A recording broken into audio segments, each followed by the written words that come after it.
আসিফ নজরুল কি করছে, পুলিশ দিয়ে আমাকে বের করে দিছে, হেল্প করে নাই। তামিম খান উনি মানে টাকা ছাড়া কাজ করে না, টাকা হলেই কাজ করে। এই জুলাই যুদ্ধের মধ্যে আওয়ামী লীগ আছে, ভুয়া আছে, কত যে আছে ভাইয়া। এই যে সংসদ ভবনে 17 অক্টোবরে আপনারা যদি জুলাই সনদ করলেন, এই যে ঐক্যমত্য কমিশনার আলী রিয়াজ ওনারা কি করলেন, যে জুলাই যোদ্ধা ভাইদের সাথে দেখা করবেন, তাদের সমস্যা সমাধান করবেন। ওনারা তো নিরাপত্তাই দিতে পারেন না, কিভাবে সমস্যার সমাধান করবেন তারা? হ্যাঁ, কিভাবে সমস্যার সমাধান করবেন? এখন এই ভাইটা যে মারলেন, তার পরিবারকে আমরা সারা পৃথিবীর মানুষ মিলেও যদি তার ওই হাদিকে এনে দিতে পারবো? যারা নিহত হয়েছে, এরকম হাজার ফ্ল্যাট কিনে দিল কে, তারা কি ওই ভাইটাকে পাবে? পাবে? আমরা কি পরিশোধ করতে পারবো? আমরা ঋণ কোনোদিন পরিশোধ করতে পারবো না। তাহলে এই ভাইদেরকে কেন সংসদ ভবন মারা হলো? হাদি ইন্তেকাল করেছে, আল্লাহ তাকে কবুল করেছে, কারণ উনি ভালো মানুষ। জুম্মায় গুলি করছে, আরেক জুম্মার রাতে তাকে আল্লাহ পাক নিয়ে গেছে। আর এই আসিফ নজরুল, হ্যাঁ উনি, আর ওই যে আইন উপদেষ্টা আসিফ নজরুল, তারপর স্বরাষ্ট্র উপদেষ্টা জাহাঙ্গীর আলম, এনারা কি করে? জাহাঙ্গীর আলম তো কেঁদে দিছে, একটু কেঁদে দিছে। কেন? আগে কি করলো? আর আগে কি করছে? হাদি সাহেবকে মারার আগে কি করলো? আর এই যে এইভাবে যে দেশ পরিচয়, এখন আমরা জুলাই যোদ্ধা যদি থানায় যাই বলি, আমাদেরকে পারলে মনে ধাক্কা মেরে বের করে দেয়। তারপর মন্ত্রণালয়ে যদি জুলাই যোদ্ধা বলি, ভাইয়া যে ব্যবহারটা করে, কেন আমরা কি শত্রু হয়ে গেছি? কেন? হকের কথা বলছি দেখে, ন্যায়ের কথা বলছি বোধহয়। আমি আসিফ নজরুলের কাছে বহুবার গিয়েছি, আমি খালি বলেছি, স্যার আপনি একটু জেলা প্রশাসককে একটু তানভীর আহমেদকে বলে দেন, আমি জুলাই যোদ্ধা, আমার ফুটেজটা দেখে অন্তত পক্ষে ভেরিফাই করে আমাকে ভেরিফাই লিস্টে, মানে ওটা কি বলে, অন্তর্ভুক্ত, জুলাই যোদ্ধার আহত তালিকায় অন্তর্ভুক্ত করার জন্য আমাকে যেন একটু সাহায্য করে। আসিফ নজরুল কি করছে, পুলিশ দিয়ে আমাকে বের করে দিছে, হেল্প করে নাই। তারপর হচ্ছে জেলা প্রশাসক তানভীর আহমেদ, আমাকে বারবার আমি গিয়েছি, আমাদের দেখেন আমাদের সমন্বয়ক তামিম খান উনি মানে টাকা ছাড়া কাজ করে না, টাকা হলেই কাজ করে। তার মানে আমাদের জুলাই যোদ্ধার মধ্যে কত যে আইটেম হয়েছে। কিন্তু ভাই না, এটা করা যাবে না ভাইয়া। আপনি মুসলিম, আপনাকে ইমানের সঙ্গে মরতে হবে। এরকম মানুষের কাছে টাকা খেয়ে মানুষের কাজ করা যাবে না। আপনি হকের কথা বলবেন। আমি বারবার বলছি ভাইয়া, আমার ফুটেজ আছে, আমার হাসপাতালে ফুটেজ আছে, ফুটেজটা নেই। আমি বহুবার গিয়েছি হাসপাতালে, আমাকে ফুটেজ দিবে না। সাধারণ মানুষ গেলে ফুটেজ দেয় না। আপনারা একটু হাসপাতাল থেকে ফুটেজটা নেওয়ার চেষ্টা করেন, আর আমি ভুয়া কিনা প্রমাণ করেন।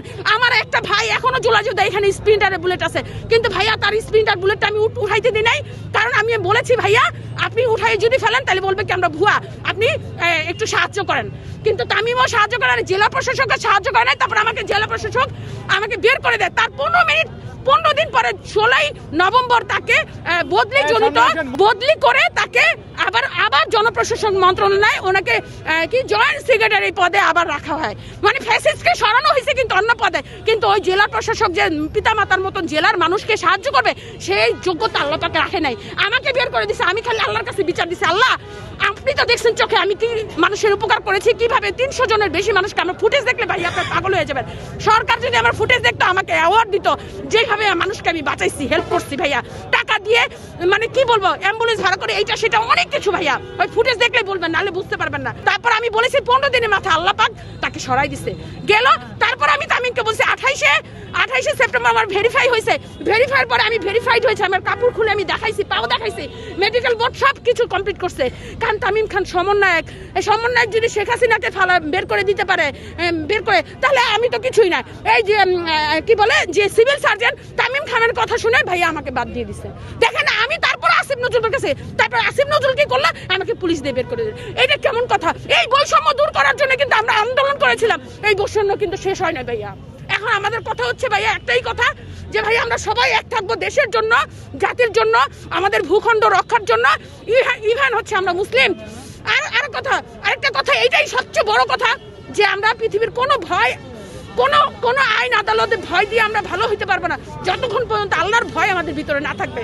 নিষেধ করতেছিল হয়তো বা তারা মনে হয় আমার বিরোধী, আমাকে হ্যাঁ নিষেধ করতেছিল এই জন্যই, কারণ আমি 4 আগস্টে আমি তামিমের বিরুদ্ধে সবাইকে ডাক দেন, এরাই হচ্ছে দোষর, এরা হচ্ছে আরো বদমাইশ। আমিও বুক পেতে দিব, মরে যাব, 1 মিনিট বেঁচে থাকবো সিংহের মতন, আর ওই 1000 বছর বিলারের মতন, কুত্তার মতন জিন্দেগি বাঁচবো না। 1 মিনিটের জন্য মরবো, কালেমা পড়ে মরতে চাই, আর কিছু চাই না, আর কিছু। এখন কথা হচ্ছে ভাই, আমি 4 আগস্ট ইন দিস ইয়ার, এই বছরের 25 আমাদের যখন 5 তারিখে সংবর্ধনা অনুষ্ঠান হয় চিন্ময়ীতে, ভাই আমি 4 তারিখে আমি বলেছিলাম এই তামিমের বিরুদ্ধে আর হচ্ছে জেলা প্রশাসকের বিরুদ্ধে।